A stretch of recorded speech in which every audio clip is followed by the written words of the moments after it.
All right, welcome back to the channel. Andy Ruiz looking slim and trim, or is he? He's putting a lot of pictures out about, with him looking slimmer. He's got a terrific sparring partner getting ready for Anthony Joshua fight. Let's talk about this slim down Andy Ruiz in the lead up to the fight with Anthony Joshua in this video.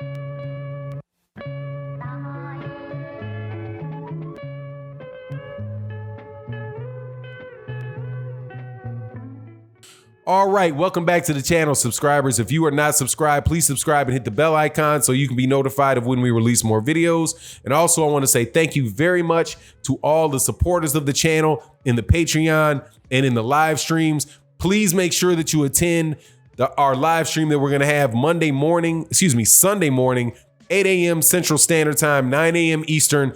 OG Boxing Talk with my co-host Blood Boxing, Trap House Boxing, KQKC Boxing, and Curtis Anderson. Again, Sunday, 8 a.m. Central Standard Time, and also Patreons. Go look for the daily upload to the Patreon channel that we put up there today. All right, let's get into this. Andy Ruiz versus Anthony Joshua, the Battle of the Desert, whatever the heck they're calling it. But it's a rematch where there's three major championship belts on the line. The IBF, the WBO, and the WBA belts that are held by Andy Ruiz, who beat Anthony Joshua for those belts in a surprise upset earlier this year in Madison Square Garden, New York City. So Andy Ruiz was accused by Eddie Hearn of looking chunky, and a whole lot of other people of thinking that Andy Ruiz was going to get carried away with his success and not trained properly for the fight with Anthony Joshua. And this is a reasonable thing because this is what's happened in boxing in the past.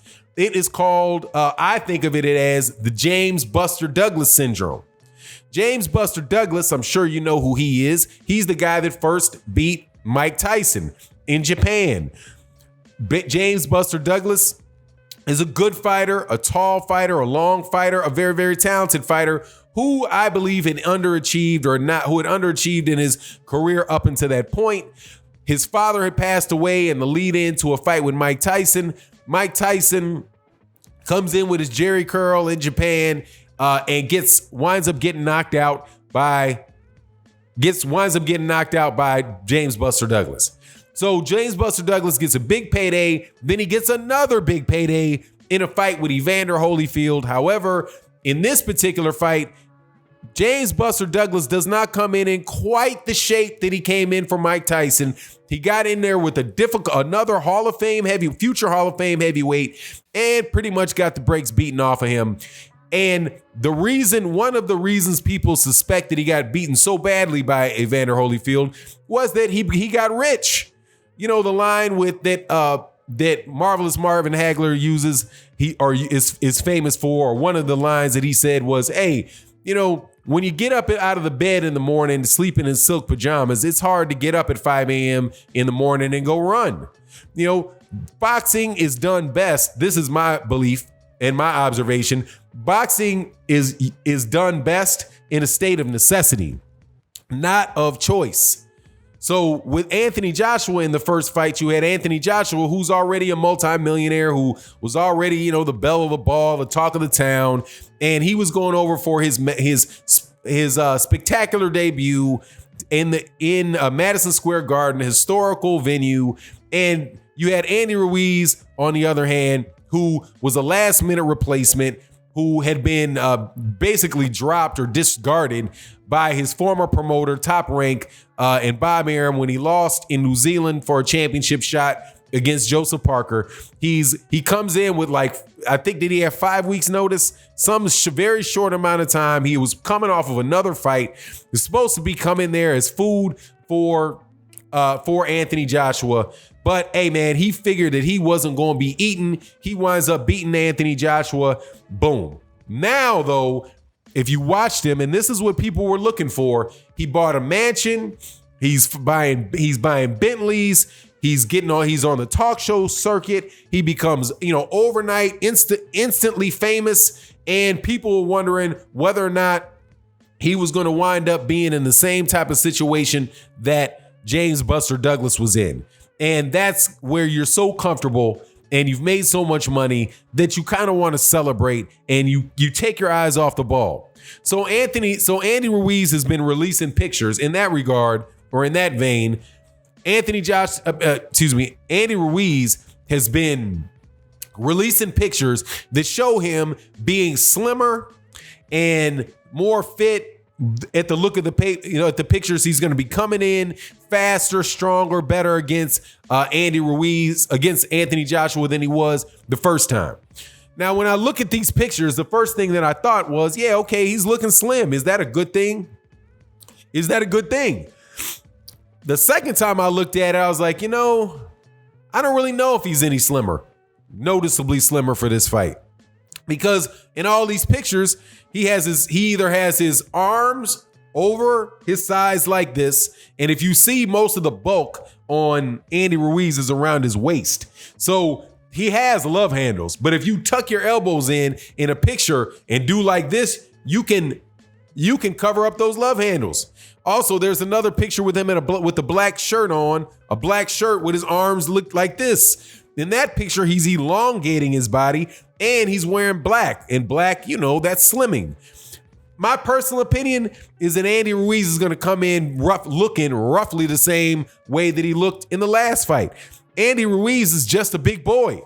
And quite honestly, I don't think there's too much wrong with that for Andy Ruiz. Andy Ruiz is built like a fighter. He doesn't have bulging muscles, even though if you look at the top of it, you look at his upper body and you look at how quickly he moves and you look at the training footage for the first Andy Ruiz fight, he's very athletic. But there's just some people that just carry a lot of weight. And it's not going to be easy for him to lose that weight. Now, if you see Andy Ruiz just in person, he's not some guy that's just gigantically obese, right? He just keeps weight around his waist. I don't think that this is going to be a scenario where Andy Ruiz comes in at much less, maybe, a few pounds lighter, 5-6 pounds lighter than he did for the first fight. I do believe, though, that he's going to be better prepared for this fight than the second fight because he's been in the ring with Anthony Joshua. Anthony Joshua, on the other hand, is also going to come in, likewise, Anthony Joshua is going to come in better prepared because now he's not going to be surprised by what's coming from Andy Ruiz. I suspect that Anthony Joshua is not going to try to go to the center of the ring and bang out with Andy Ruiz. He's going to try to stay behind a jab, stay between a straight right hand, stay behind a straight right hand, and try to keep slow down Andy Ruiz. Not give Andy Ruiz as many opportunities. Not give Andy Ruiz as many opportunities to counterpunch. I wouldn't be surprised also that maybe he tries to employ the Vladimir Klitschko style fight where, as the bigger guy, you throw a jab, you throw a right hand, and you fall on the guy, grab, hold, push off, rinse and repeat. That's something that the chinny Vladimir Klitschko would do to fighters after he had been knocked out by Corey Sanders, after he'd been knocked out by Layman Brewster. When he got with Emmanuel Stewart, that a style that he started implementing as a taller, bigger fighter who is chinny. Fall in, grab, hold. You also saw the same thing a little bit out of Tyson Fury when Tyson Fury was fighting the guy that opened his face up, Otto Wallin. He tried to get in close, tried to smother the work, lay on the smaller Wallin and push him back. I think that you'll see a lot of that out of Anthony Joshua in the next fight. So there's going to be a lot of adjustments. The size of it, I don't really think is going to be too much difference between the two of them. Between the two fights. I think they're both going to come in looking roughly the same. Anthony Joshua also has pictures up of him with his slimmed down frame, and he did it with his arms up, right? looking less bulky. But I've seen that same thing be said for Anthony Joshua in the last 3 fights. How, he's not going to come in at 260. He's looking to come in the 240s. There's been some smaller, some variation in his weight, but I haven't seen anything where him coming in the ring where it was so different that I would say that, anything really changed, as far as it stays roughly the same size. The only fighter that I've seen coming in radically different sizes has been Deontay Wilder. Where Deontay Wilder came in, he weighed in at like around 209 for Tyson Fury, and then for the fight with Dominic Breazeale, he came in at like 223. So that was like a 14-pound weight difference for Deontay Wilder. But I think that was just the case of Deontay Wilder, who's a very slim guy and who doesn't really keep a lot of weight on him, making sure that he ate. Because a 223, a 6'7", 223-pound guy, that's about what he should weigh. The 209, I just think that he was a little lighter in the ass than he should be. And he had actually been coming in. He had come in at, over 200 and, coming in over 218 pounds, 220 pounds many times before that. But the only real guy that has any weight that I've seen with major weight fluctuations in the heavyweight division has been Deontay Wilder. Even Tyson Fury, where Tyson Fury puts out these press releases about how he's coming in more slim for this fight than he did the last. I think he actually weighed more. For the fight with Otto Wallin than he did with the fight with Deontay Wilder. He didn't look like he was really in any better shape. He did look like he was, people made excuses for Tyson Fury that he looked drained and all that, but nah, I'm not buying it. But anyway, let me know what you think about this weight loss stuff and the outcome of this fight. And